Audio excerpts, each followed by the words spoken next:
O assunto agora é economia, o mercado internacional em meio à pandemia. Samidana.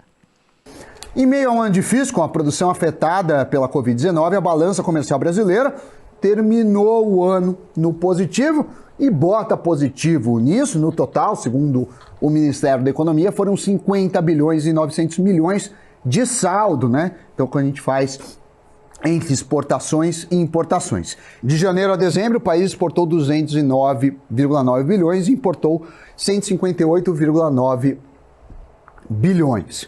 Em ambas as pontas, houve queda nas exportações de pouco mais de 6%. Mas como as importações caíram mais, 9,7%, o saldo acabou superando de 2019, que foi de 48 bilhões. Mesmo com a queda geral, o agronegócio continuou se destacando, com crescimento de 6% nas exportações.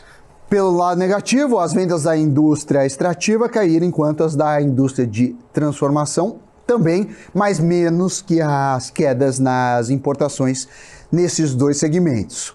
Eram números esperados em um ano em que o comércio mundial foi bastante afetado pela pandemia.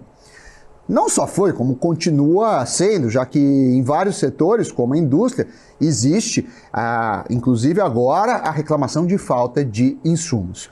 Isso se vê pela corrente do comércio, a soma de exportações e importações, que caiu quase 8% no ano em relação a 2019. Boa parte desses números tem a ver com a China. Como admite o próprio Ministério da Economia, quando a indústria do país quase parou, isso lá no começo da pandemia, né? Mais ou menos essa época mais do ano passado, os fluxos comerciais se desorganizaram. E quando a economia do país começou a melhorar, as exportações avançaram, obtendo aí um saldo positivo para o Brasil. É claro que estamos longe do ideal. A queda muito acentuada nas importações não é boa. Significa queda na compra de insumos e de equipamentos que podem aumentar a nossa produtividade. Mas, diante das circunstâncias, quase 51 bilhões a mais de recursos na economia devem ser comemorados.